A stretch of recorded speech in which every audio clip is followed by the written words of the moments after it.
आप सभी को जय श्री राम, जय हिंद, जय भारत। साथियों, लगातार जो हमारे द्वारा एक तथ्य आप सभी के सामने लाने का प्रयास किया जा रहा है कि रामपाल नाम की जो गंदगी फैल रही है पूरे भारतवर्ष में, ये उसके द्वारा बांटी जा रही किताब है जो इसमें कहता है कि जीव हमारी जाति है, मानव धर्म है हमारा, कोई भी धर्म न्यारा नहीं है। हिंदू, मुस्लिम, सिख, ईसाई किसी धर्म को नहीं मानते और एक तरफ कहते हैं कि हम हिंदू हैं, हम सनातनी हैं। और हमारे ओम के साथ क्या छेड़खानी करी गई है, हमारे ओम का जो स्वरूप है, मूल स्वरूप, उसको क्या बना दिया गया है, आप लोग देखिए। ये इसकी एक बांटी जा रही पुस्तक है ज्ञान गंगा। ये रामपाल है, देखिए, तत्वदर्शी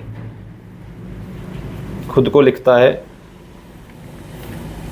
तो आपको एक चौंकाने वाला सच दिखा रहा हूँ आज, जो आप लोग समझ रहे हैं इतने दिनों से कि क्यों मैं चिल्ला रहा हूँ। हल्द्वानी में एक आश्रम बना दिया गया है, तो उसका विरोध क्यों हो रहा है। आपको एक छोटी सी चीज़ दिखा रहा हूँ, ऐसी हजारों चीज़ें इसके अंदर हैं।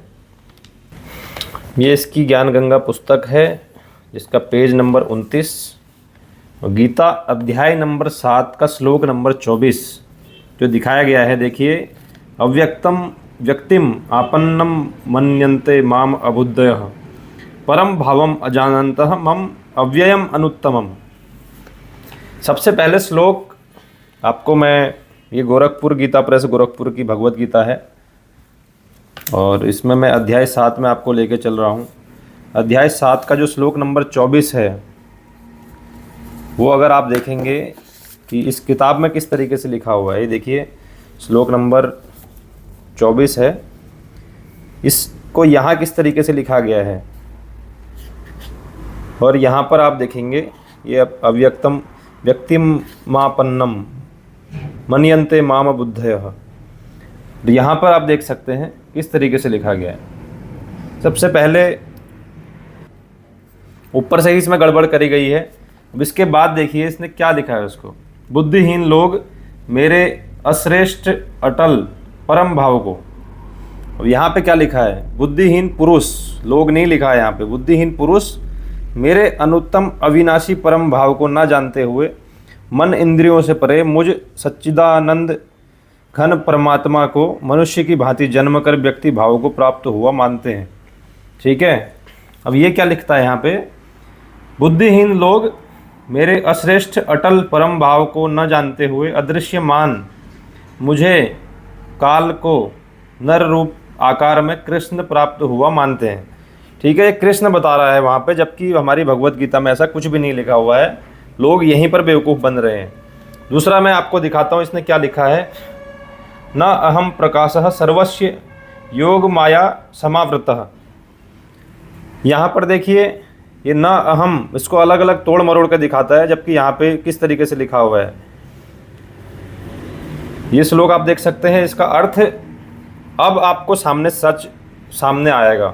यहाँ पर देखिए, अपनी योग माया से छिपा हुआ मैं, ये भगवान श्री कृष्ण कह रहे हैं, अपनी योग माया से छिपा हुआ मैं सबके प्रत्यक्ष नहीं होता, इसलिए यह अज्ञानी जन समुदाय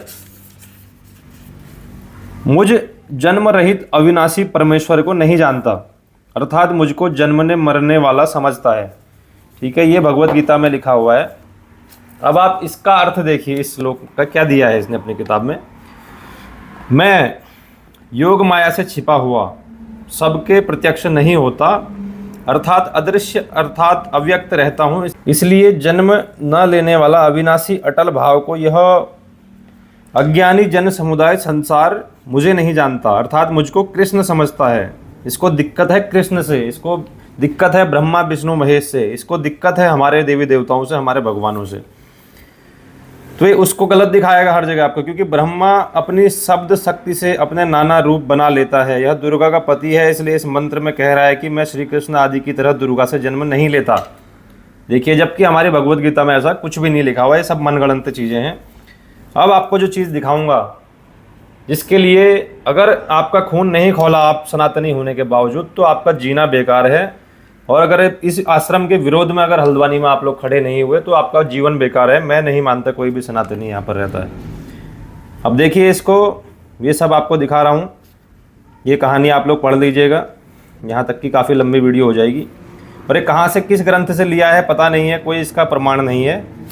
अब इसने क्या लिखा है आप देखिए, जिससे आपका खून खौल जाएगा। मैं दिखाता हूँ आपको, देखिए। तब गायत्री ने कहा कि आप, तो ये ऐसे शब्द हैं कि मैं पढ़ नहीं सकता, हमारे सनातन के किसी भी ग्रंथ में ऐसे शब्द कहीं लिखे नहीं हो सकते।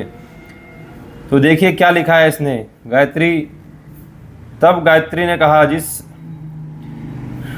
देखिए, एक लड़की पैदा की तथा उस ब्रह्मा ने पिता के दर्शन किए हैं। ठीक है, इसको पढ़िए आप लोग। ये देखिए क्या किया है, ब्रह्मा जी के बारे में क्या लिखा गया है, क्या क्या मनगढ़ंत कहानियाँ यहाँ पर लिखी गई हैं। इस काल ब्रह्म के लोक में यह बुराई प्रारंभ से ही है। यहाँ काल के लोक में श्री विष्णु जी ने जालंधर राक्षस की पतिव्रता पत्नी तुलसी के साथ धोखा करके, देखिए विष्णु भगवान के बारे में क्या लिखा हुआ है, उसके साथ क्या किया। ये चीज़ें इसके ज्ञान गंगा किताब में लिखी हैं, जिसका विरोध चल रहा है। गायत्री को साफ दिया है, देखिए किस ग्रंथ में लिखा है कि ये चीज़ें। तो आप सभी को मैं यही बताना चाहता हूँ कि इस किताब में भर भर के हमारे देवी देवताओं को गालियाँ दी गई हैं और खुले आम सनातन धर्म का मजाक बनाया गया है। अगर अभी भी हम लोग नहीं जागे, इसका विरोध नहीं किया, तो समझिए बहुत बड़ी एक आबादी जो है सनातन धर्म से दुष्प्रचार की तरफ जा रही है।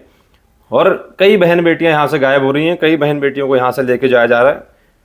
तो कल 10 बजे से सुबह मैं हल्द्वानी डहरिया स्थित इस आश्रम के बाहर बैठने वाला हूँ कि ये आश्रम किसने यहाँ पर बनाने की अनुमति दी है, इस आश्रम का उद्देश्य क्या है, इस संस्था का उद्देश्य क्या है, आप सभी को दिखा चुका हूँ। अगर आपके अंदर थोड़ी सी भी सनातन धर्म की जो चिंता है, उसके प्रति आपका लगाव है, आपका आध्यात्म की तरफ लगाव है, आप मानते हैं सनातन धर्म को, आप सब कल 10 बजे वहाँ पर पहुँचेंगे, जितने भी लोग इस वीडियो को देख रहे हैं। बहुत बड़ी सच्चाई है, बहुत बड़ा स्कैम है ये। इसका पूरी पोल मैं खोलूँगा वहाँ पे तथ्यों के साथ। आप लोग पहुँचिए कल सुबह 10 बजे।